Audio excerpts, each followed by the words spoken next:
Dr. Christina here. I am excited today to share with you the pits and the pearls of Byetta and Victoza. And as a pharmacist, I love educating and empowering my clients and my patients to just really be aware of what they're taking, what are the side effects, how do they work.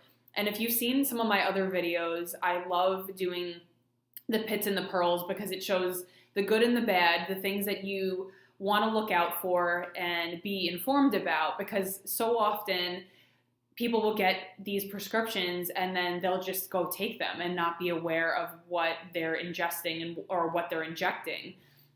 So I am really excited today to share with you more about two major diabetes drugs that are injectables, Byetta and Victoza. But before I go into that, I always like to just give a quick disclaimer that while I am a qualified healthcare professional, I'm a pharmacist. I don't know your personal history. I don't know your, genetic predisposition. I don't know what drugs you're allergic to, et cetera, et cetera. So please make sure that you talk to your doctor. This is not any specific medical advice I'm giving. I don't work for these drug companies. I'm just a really passionate pharmacist who loves to help people make those informed decisions, to be aware of what you're putting into your body and what some of the benefits and risks are. So with that being said, I'm excited today to share with you more about these two drugs. And so Byetta and Victoza are injectable drugs, and they work similarly, but they do have different properties. So I'll go into that. And just to let you know, these two drugs are not insulin. People tend to think, oh, I'm injecting it, it's insulin. But it is not insulin. It's actually called an incretin mimetic, which is just a fancy term for saying it helps to stimulate the action of insulin in your body. And if you've just been diagnosed with diabetes, it's really important to know what's going on inside your body. And so I like to draw things out. I'm a very visual person, so hopefully you can see this.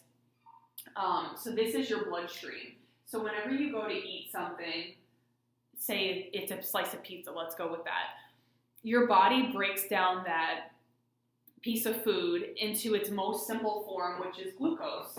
You might have heard that term before, sugar. Glucose equals sugar. So that's the way that your body easily recognizes that molecule, is through glucose. Your brain easily accepts it. All of your organs accept it. And so whenever someone has diabetes, they might have a buildup of this blood sugar in their bloodstream. So this is the bloodstream here. Now we need to get that food, that energy, into our cells. We need glucose for our brains to be able to think. We need it in our heart to be able to beat. So I drew out a heart here.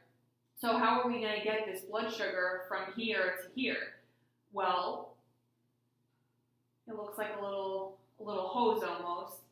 This is insulin. This is what insulin does. So insulin actually brings the blood sugar from the bloodstream to your cells. What's the problem with diabetes? It's not really the blood sugar, it's the action of insulin. And so I'm just going to draw a circle. So this is the pancreas, and the pancreas makes insulin.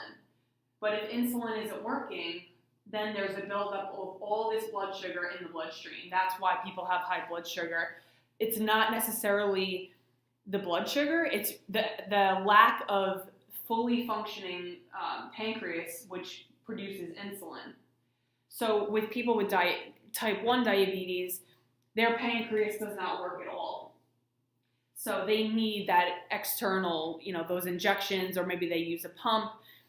They need that in order to survive. People with type 2 diabetes may have insulin working at maybe 90% or 80%. And so with any diabetes drug, the role of that drug is to help improve insulin, the action of insulin, whether it's directly or indirectly. And it could be working to lower the action of glucagon or increase the action of insulin, whatever that is. It's all doing the same thing. It's helping you get that blood sugar, lower it down so that it's going into the cells where it needs to be.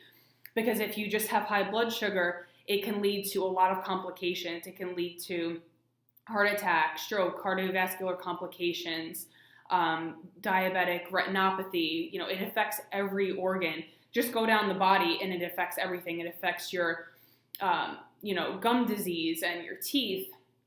It can impact your circulation. So really the role of any of these medications is to work on, increasing the action of insulin, whether directly or indirectly. So Byetta, like I said, Byetta and Victoza are both injections. Byetta is twice a day injection, and it's usually within 1 hour of the morning meal and the evening meal. Victoza is usually once a day. And with both of these medications, they can cause some nausea when you first start them. So typically what the doctor will have you do is start at a lower dose, and then it's called titrating, which is increasing the dose over a certain amount of time. So, for example, with Victoza, you start with 0.6 milligrams daily for a week, and then you would increase it to 1.2 for a week. And depending on the dose that your doctor would like, that's where you would stop, either 1.2 or 1.8. Excuse me. So with Victoza specifically, if you miss 3 days, you have to retitrate, because that nausea is so predominant. If you just start at the 1.8, it'll just be unbearable. So slowly titrating these drugs is going to help you better tolerate them. And the nausea will subside. There's been studies that show it subsides within the first month. So just something to think about there. Also with Victoza, I was doing some research actually. There's a new indication. The FDA added the indication in August of 2017, according to the LEADER trial, which showed that Victoza significantly lowered the risk of cardiovascular death, non-fatal myocardial infarction or heart attack, or non-fatal stroke. And there was a life-saving benefit of decreasing by 22% cardiovascular death and decreasing by 15% reduction in all-cause mortality. Mortality simply means that the rate of dying. So this drug has also been shown to help with a lot of those cardiovascular risks. So a new indication was added in 2017. So that was just something else that I thought was really interesting, because now doctors can actually prescribe that for people who maybe have a high risk of cardiovascular death, cardiovascular issues. Now also with these two drugs, Byetta has, I guess you could call it a brother, named Bydureon, and so that is a once weekly injection that you have to actually reconstitute and inject the 2 milligram dose once a week, versus the Byetta is twice a day at a very low dose, so 5 microgram or 10 microgram. So that gives the option of having just a once a week injection that is sustained over the course of the week, and you just once a week injection. And then with Victoza, there is another cousin or a brother, sister, whatever you want to call it, called Saxenda. And so Saxenda is a 3 milligram dose versus the daily, 1.2 or 1.8.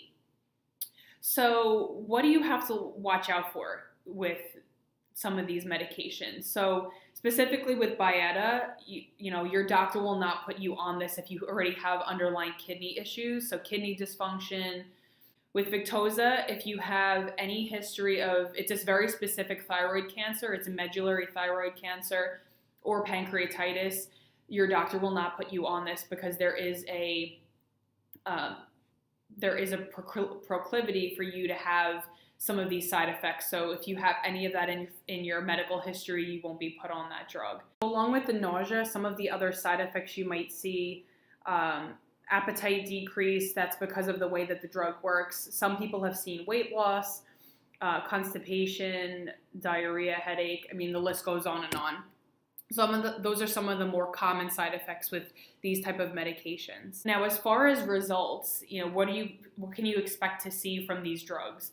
So your A1C is the measurement of your blood sugar over 3 months. Typical A1C is, around, usually the goal is less than 6.5. Different organizations will say 7, but whatever that goal is for you, your doctor will put you on these medications based upon what your A1C goal is. So in different studies, Byetta has been shown to decrease your A1C by 1%. So say that you start off at a 9. Usually if your A1C is 9 or greater, you'll be put on multiple medications. So say that you were put on, Byetta, or it was added onto your regimen just by itself, you can expect a 1% decrease. Victoza was, depending on the dose, 1 to 1.5% decrease. But I always like to say as well, with all of this information that I just gave, the risk, the benefit, some of the things to look out for, with any condition, and I'm a health coach as well, so I always encourage people, diet and exercise are so key. So making sure that you talk to a qualified, nutritionist, dietitian, a health coach, somebody who can help you create a plan, because yes, these medications help, and yes, they can improve your life, but you also want to make sure that you are feeding your body with nutritious food, that you're exercising, because those things also improve your quality of life, your A1C. It can help lower certain, blood markers like cholesterol. It can help lower your blood pressure. And so that increases your longevity, and it can help you to live a longer, healthier life. So please make sure that you are putting those things into place too, because that's really the foundation of your health is, stress management, looking at how often you're exercising, what type of exercise you're doing, and the different components of food. So your macronutrients, your protein, carb, and fat, and how all of that fits in. And if that's something that's just so confusing to you, then I would love to help.